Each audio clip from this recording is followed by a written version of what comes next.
So with a bit of challenges, I finally got my chance to go to the theaters and see Tenet. As I kind of stated a little before, it's going to be a little tough for me to be able to get you guys these reviews on time just for a number of factors, whether that be theater restrictions for COVID, which limits show times and the amount of people that can be in the theaters, me working 12 plus hours a day, increased ticket costs because of COVID, like all these things they're going to delay my reviews, unfortunately. Just with the budget that I have for money and time, it's going to be a little tough for me to get these reviews to you guys, but I'm going to do it as fast as I can. But like I said, I was finally able to see Tenet. This is directed by my favorite director, Christopher Nolan. It's also written by him too, and it stars John David Washington and Robert Pattinson, and also a bunch of very talented actors as per usual in Christopher Nolan's movies. So without further ado, let me bring my review for Tenet. So Tenet is about a nameless character who we only know as the protagonist, and he's part of an organization known as Tenet. And they are basically a counterterrorism organization all throughout the world of just global espionage, and is about the protagonist's journey through a mission that takes them almost through and against time. I don't want to quite get into how time and inversion works in this movie because I think it's going to explain it a lot better and a lot more entertaining than I can, but it is just a very, very, really interesting and cool concept that I loved and I think translated really, really well on screen from the mind of Christopher Nolan and on paper to the movie. This is a very plot-heavy movie, but it does a really great job slowly telling the audience the story and how inversion works and the background of these characters, the background of the mission. Same thing with the stakes of the movie and the stakes of time and how time works. That just all slowly gets fed information to the audience, where for the first little bit, it is kind of tough to know what's going on, but I think by the end of the movie, I really understood what was going on. And like I said, just what the stakes were, the reality of everything and how everything worked was a little challenging to grasp at first, but once we started to get fed a lot more information and a lot more things that just kind of made sense as it all fleshed out, it worked really, really well. It came to a really good conclusion by the end of the movie. I feel like a lot of people aren't going to like this film because, like I said, it is a little tough to grasp at first, and you do really need to pay attention to even some of the smallest little details and smallest conversations that the characters have with one another to grasp this movie. I know a lot of people didn't like Inception because they weren't able to understand it. For me, I was able to get both of the movies by the end of my first watch. I know the more I watch this movie, the more and more I'm going to understand. There's new things I'm going to pick up on, little things I didn't see beforehand that would have explained the movie to me a little better, or just going to help me understand the movie, the premise, the characters even more the second time I watched around. Same with the third and fourth. This is a movie that I can definitely watch multiple times over and just, I think, appreciate it a lot more after every single viewing. But like I said, it is definitely a lot more confusing than Inception, so I feel like if that movie, you weren't able to keep up to speed with it, and if that concept confused you, this one is going to be a lot more confusing because there's a lot more to do with time, the mind, and just how kind of space and reality work in this film.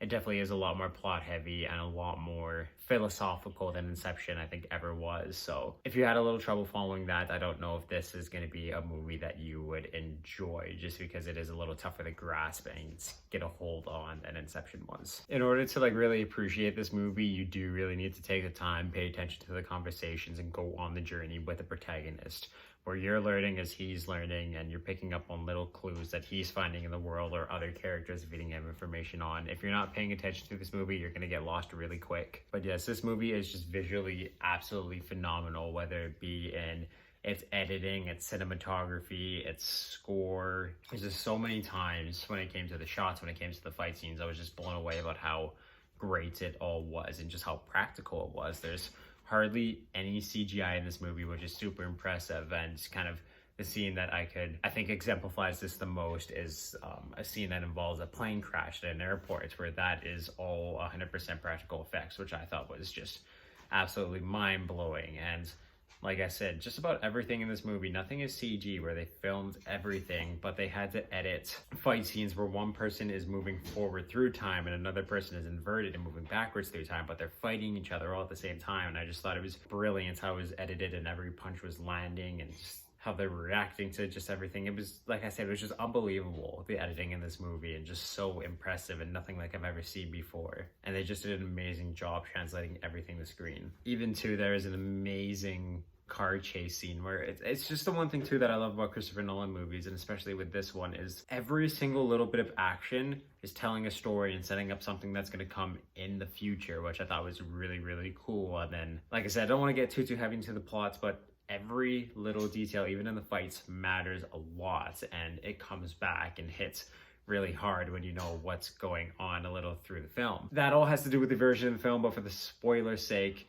you're just gonna have to watch it and figure out what I mean when I say that. But it is very impressive, not just from a filming standpoint, but also from a storytelling standpoint. I was blown away so many times by this movie, even just thinking back at how impressive all of this was. It's phenomenal. It was really well done in all of these stakes. And of course, all this is super bolstered by Ludwig Göransson's soundtrack.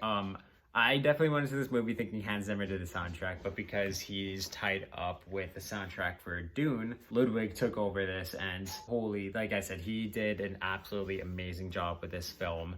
The soundtrack hits so hard, and it just, I think, really builds up the world and just made you... It was almost a story in itself, kind of like how the soundtracks to Interstellar was, where it's telling a story within the story. And I found that a lot with the music in this film, and just props to him. He did an amazing job with the score in this movie. Even all the performances in this movie, there's not much I can say about them because they're all just spectacular. They brought everything to the characters. It's just everything was nailed on hard. I don't even need to get into why it was. Just everything was perfect about the acting in this movie. They all brought so much greatness to their characters, and just they were all fully realized by the actors. Like I said, the editing in this movie, when it comes to filming and the actors and like car chases, are really, really good. But the one thing that did throw me off a little bit, and this is kind of one of the negatives that I found about the movie, one of the very few I should say, is that, and this isn't anything that's new to Christopher Nolan's films, but I found this in Interstellar, I found it sometimes in The Dark Knight Rises, but a lot of times when dialogue is happening on screen, I had to listen really, really tough to understand what the characters were saying to one another, because either the score in the background or just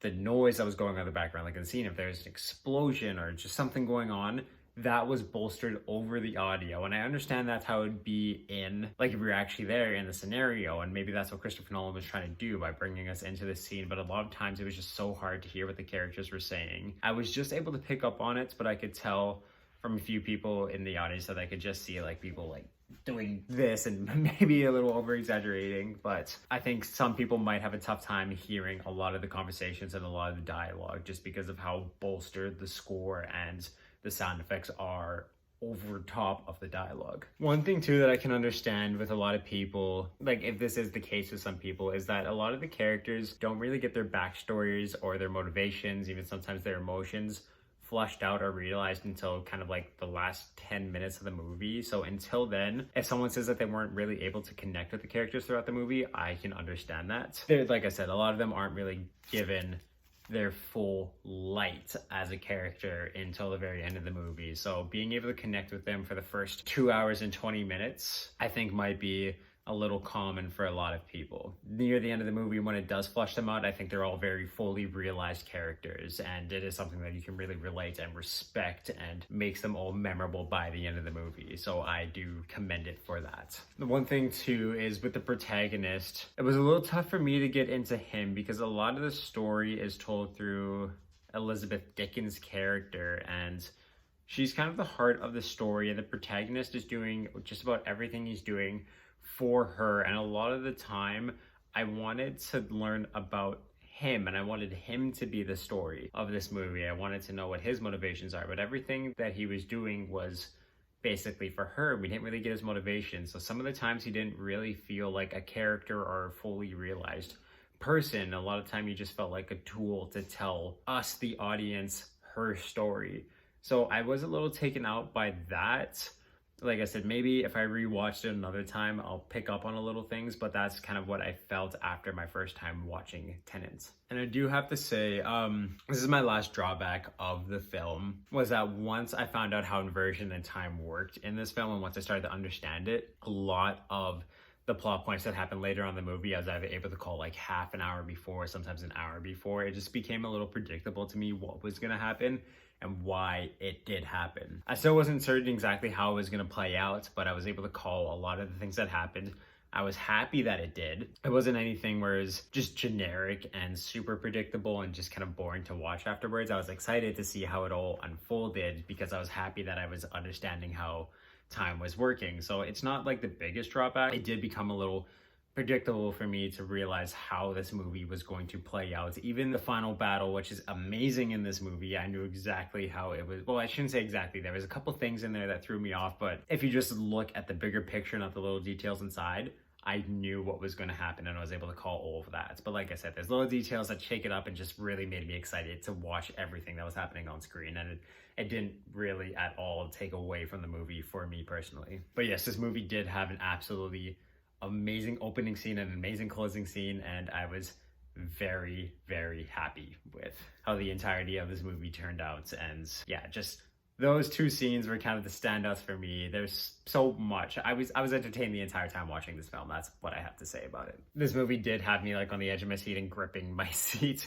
quite a lot through the film. I was just so excited to see it all play out, and it was really tense. Very great character moments, and I just loved learning how time and inversion worked in this film. It's not my favorite Christopher Nolan movie. I don't even know if I'd put it in my top 5, but did I absolutely love this movie and seeing it, and I'm excited to see it more, like so many times more? Yes, of course I am. This was a brilliant film and I really, really enjoyed it, and that's why I'm going to give Tenet the rating of 8 out of 10. This was an absolutely solid film. It was definitely really worth the wait and worth the risk, or just kind of going to the theaters to go see it. I do highly recommend it, and I think it is a movie that you should see in theaters if of course you're comfortable doing so and you have the means necessary to do so. But yes, please let me know what you guys thought about Tenet and just what your favorite parts about it were. Just try and keep it a little spoiler free. But yeah, I want to know what you guys thought about Tenet, of course. And as always, you can like this video. You can check out all my other movie reviews through my playlist down below. If you like what you see here, like I said again, you can like this video, you can subscribe and turn my ringer on to know when I upload new videos. But as always, just